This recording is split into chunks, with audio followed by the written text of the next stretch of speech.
Hello friends, welcome back to my channel. Yuvanidhi related ಮತ್ತೊಂದು useful information ಈ ವಿಡಿಯೋದಲ್ಲಿ ನಾನು ನಿಮಗೆ ತಿಳಿಸ್ಕೊಡ್ತೀನಿ. ಮೊದಲನೇ ಬಾರಿ ಚಾನಲ್ ನೋಡ್ತಿದ್ದು ಇಲ್ಲಿವರೆಗೂ ಯಾರಾದರೂ ಟೆಲಿಗ್ರಾಮ್ ಗ್ರೂಪ್ಗೆ ಜಾಯ್ನ್ ಆಗಿಲ್ಲ ಅಂದರೆ ಈ ಕೂಡಲೇ ಜಾಯ್ನ್ ಆಗಿ ಡಿಸ್ಕ್ರಿಪ್ಷನ್ ಬಾಕ್ಸಲ್ಲಿ ಲಿಂಕ್ ಹಾಕಿರ್ತೀನಿ. ಇವತ್ತಿನ ಟಾಪಿಕ್ ಬಂದು ಯುವನಿಧಿ ಸೆಲ್ಫ್ ಡಿಕ್ಲರೇಷನ್ ಬಗ್ಗೆ ಎರಡು ಇಂಪಾರ್ಟೆಂಟ್ ಇನ್ಫಾರ್ಮೇಷನು ಸೆಲ್ಫ್ ಡಿಕ್ಲರೇಷನ್ ಬಗ್ಗೆನೇ ಇರುತ್ತೆ. ಸೊ ವಿಡಿಯೋನ ಕಂಪ್ಲೀಟಾಗಿ ನೋಡಿ ಮತ್ತು ಎಲ್ಲೂ ಕೂಡ ಸ್ಕಿಪ್ ಮಾಡೋಕ್ಕೆ ಹೋಗಬೇಡಿ. ಸರ್ಕಾರದಿಂದ ನಿಮ್ಗೆ ಆಲ್ರೆಡಿ ಒಂದು ಮೆಸೇಜ್ ಬಂದಿರಬೇಕು. ಈಗಾಗಲೇ ಸೆಲ್ಫ್ ಡಿಕ್ಲರೇಷನ್ ಕೊಡೋದಕ್ಕೆ ನಿಮಗೆ ಇನ್ಫಾರ್ಮ್ ಮಾಡಿರ್ತಾರೆ. ಪ್ರತಿ ತಿಂಗಳು ನಿಮಗೆ 1ನೇ ತಾರೀಕಿಂದ 25ನೇ ತಾರೀಕುವರೆಗೂ ಟೈಮ್ ಇರುತ್ತೆ. ಈ ಅವಧಿಯ ಮಧ್ಯದಲ್ಲಿ ನೀವು ಸೆಲ್ಫ್ ಡಿಕ್ಲರೇಷನ್ನ ಕೊಡಬೇಕು. ನೋಡಿ, ಈ ರೀತಿಯಾಗಿ ಮೆಸೇಜ್ ಬಂದಿರುತ್ತೆ, ನಿಮ್ಮ ವಾಟ್ಸಪ್ ಮೆಸೇಜ್ ಬಂದಿರುತ್ತೆ.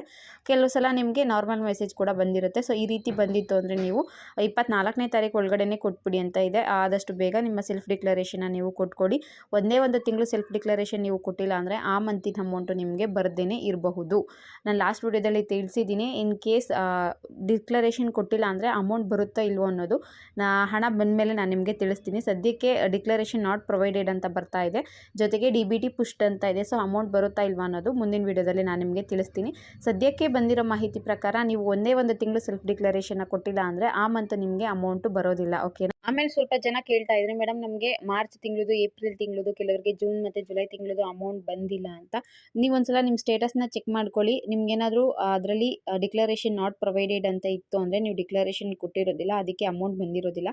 ನಾನೊಬ್ರದ್ದು ಇವತ್ತು ಚೆಕ್ ಮಾಡಿದೆ, ಡಿಕ್ಲರೇಷನ್ ಕೊಡಬೇಕಾದ್ರೆ ಅವ್ರಿಗೂ ಕೂಡ 2 ಮಂತಿನ ಅಮೌಂಟು ಬಂದಿರಲಿಲ್ಲ. ಅವ್ರದ್ದು ಸ್ಟೇಟಸ್ ನೋಡಿದಾಗ ಡಿಕ್ಲರೇಷನ್ ನಾಟ್ ಪ್ರೊವೈಡೆಡ್ ಅಂತ ಬಂದಿತ್ತು. ಆಮೇಲೆ ಗೊತ್ತಾಯಿತು ಇವರು ಡಿಕ್ಲರೇಷನ್ ಕೊಟ್ಟಿಲ್ಲ, ಅದಕ್ಕೆ ಇವ್ರಿಗೆ ಅಮೌಂಟ್ ಬಂದಿಲ್ಲ ಅಂತ. ಈಗ ನಾನೇ ಅವ್ರಿಗೆ ನೆನ್ಪು ಮಾಡ್ತೀನಿ. ಅಲ್ಲ ಅಂದರೆ ಪ್ರತಿ ತಿಂಗಳು ನಾನು ಹೇಳ್ತೀನಿ ಡಿಕ್ಲರೇಷನ್ ಕೊಡಬೇಕು ಅಂತ, ಅವರೇ ನನಗೆ ಇನ್ಫಾರ್ಮ್ ಮಾಡ್ತಾರೆ ಈ ಮಂತ್ ಡಿಕ್ಲರೇಷನ್ ಕೊಟ್ಬಿಡಿ ಅಂತ. ಹಾಗಾಗಿ ಯಾರು ಕೂಡ ಮಿಸ್ ಮಾಡದೆ ಡಿಕ್ಲರೇಷನ್ನ ಕೊಡಿ. ಮತ್ತು ಈ ಡಿಕ್ಲರೇಷನ್ ಕೊಡೋಕ್ಕೆ ಯಾರಾದರೂ ಬೇಕಿದ್ರೆ ನನ್ನ ಕಾಂಟ್ಯಾಕ್ಟ್ ಮಾಡಬಹುದು. ನೆಕ್ಸ್ಟ್ ಟಾಪಿಕ್ ಬಂದು, ಕೆಲವರು ಡಿಕ್ಲರೇಷನ್ ಕೊಡಬೇಕಾದ್ರೆ, ಸೆಲ್ಫ್ ಡಿಕ್ಲರೇಷನ್ ಕೊಡಬೇಕಾದ್ರೆ ಈ ರೀತಿ ಬರ್ತಾ ಇದೆ, try again with different input ಅಂತ ಬರ್ತಾ ಇದೆ, ಏನು ಮಾಡಬೇಕು ಅಂತ ಕೇಳ್ತಾ ಇದ್ರಿ.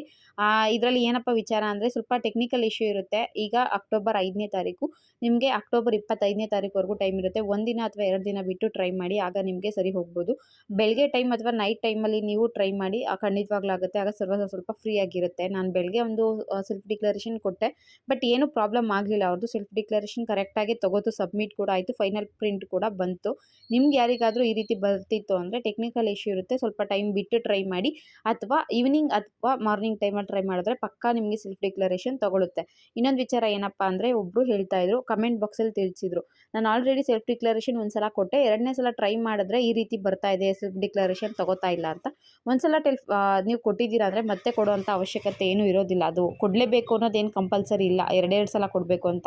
ಒಂದು ಸಲ ಕೊಟ್ಟಿರೋದಕ್ಕೆ ಆ ರೀತಿ ಬರ್ತಿದ್ಯೋನೋ ಪರವಾಗಿಲ್ಲ, ಏನೋ ತೊಂದರೆ ಇಲ್ಲ. ಕೊಟ್ಟಿದ್ದೀರಾ ಅಂದರೆ ಅದನ್ನು ಇಗ್ನೋರ್ ಮಾಡಿ. ಓಕೆನಾ? 25ನೇ ತಾರೀಕುವರೆಗೂ ಟೈಮ್ ಇದೆ. ನೀವು ಮತ್ತೆ ಫ್ರೀ ಆದಮೇಲೆ ಸೆಂಟ್ರಲ್ ಯಾವಾಗಾದರೂ ಟ್ರೈ ಮಾಡಿ ಅಂತ ಹೇಳ್ತೀನಿ.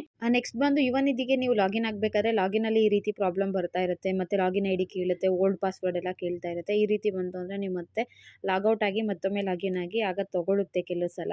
ಕೆಲವರಿಗೆ 1 ತಿಂಗಳಾದಮೇಲೆ ಅಥವಾ 1.5 ತಿಂಗಳಾದಮೇಲೆ ನಿಮಗೆ ಪಾಸ್ವರ್ಡ್ ರೀಸೆಟ್ ಮಾಡೋಕ್ಕೆ ಕೇಳ್ತಾ ಇರುತ್ತೆ. ಕೆಲವರಿಗೆ ಪ್ರತಿ ತಿಂಗಳು ಕೂಡ ಪಾಸ್ವರ್ಡ್ ರೀಸೆಟ್ ಮಾಡೋಕ್ಕೆ ಕೇಳುತ್ತೆ.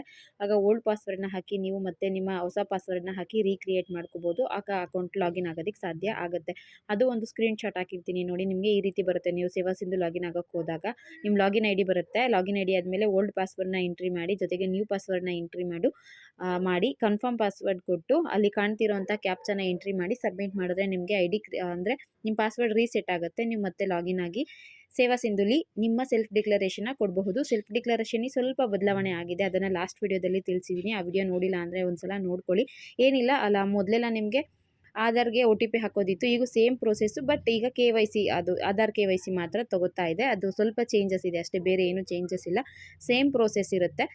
ಈಗ ನಿಮಗೆ ಇನ್ನು 5ನೇ ತಾರೀಕು ಇರೋದ್ರಿಂದ 20ನೇ ತಾರೀಕುವರೆಗೂ ಟೈಮ್ ಇರುತ್ತೆ. ಯಾವಾಗಾದರೂ ಫ್ರೀ ಆದಮೇಲೆ ನಿಮ್ಮ ಸೆಲ್ಫ್ ಡಿಕ್ಲರೇಷನ್ನ ಕೊಡಬಹುದು ನೀವು. ಮತ್ತು ಯಾರಾದರೂ ಹೊಸದಾಗಿ ಯುವನಿಧಿ ಅಪ್ಲಿಕೇಶನ್ ಹಾಕಬೇಕು ಅಂತಿದ್ರೆ, ಅಥವಾ ಸೇವಾ ಸಿಂಧುಲಿ ನಿಮ್ಮ ಸೆಲ್ಫ್ ಡಿಕ್ಲರೇಷನ್ ಕೊಡಬೇಕು ಅಂತಿದ್ರೆ, ಅಥವಾ ಯುವನಿಧಿ ಸ್ಟೇಟಸ್ ಚೆಕ್ ಮಾಡಬೇಕು ಅಂತಿದ್ರೆ ನನ್ನ ಕಾಂಟ್ಯಾಕ್ಟ್ ಮಾಡ್ಬೋದು. ಟೆಲಿಗ್ರಾಮ್ ಗ್ರೂಪಲ್ಲಿ ಲಿಂಕ್ ಡಿಸ್ಕ್ರಿಪ್ಷನ್ ಬಾಕ್ಸಲ್ಲಿ ಟೆಲಿಗ್ರಾಮ್ ಗ್ರೂಪ್ದು ಲಿಂಕ್ ಹಾಕಿರ್ತೀನಿ, ಜಾಯ್ನ್ ಆಗಿ ನನ್ನ ಕಾಂಟ್ಯಾಕ್ಟ್ ಮಾಡಬಹುದು. ಇದಿಷ್ಟು ಇವತ್ತಿನ ವಿಡಿಯೋ ಆಗಿತ್ತು. ವಿಡಿಯೋ ಇಷ್ಟ ಆಗಿರಬಹುದು ಅನ್ಕೋತೀನಿ. ಹಾಗಿದ್ರೆ ಒಂದು ಲೈಕ್ ಮಾಡಿ, ಮಿಸ್ ಮಾಡದೆ ಸಬ್ಸ್ಕ್ರೈಬ್ ಮಾಡ್ಕೊಳ್ಳಿ. Thank you for watching friends.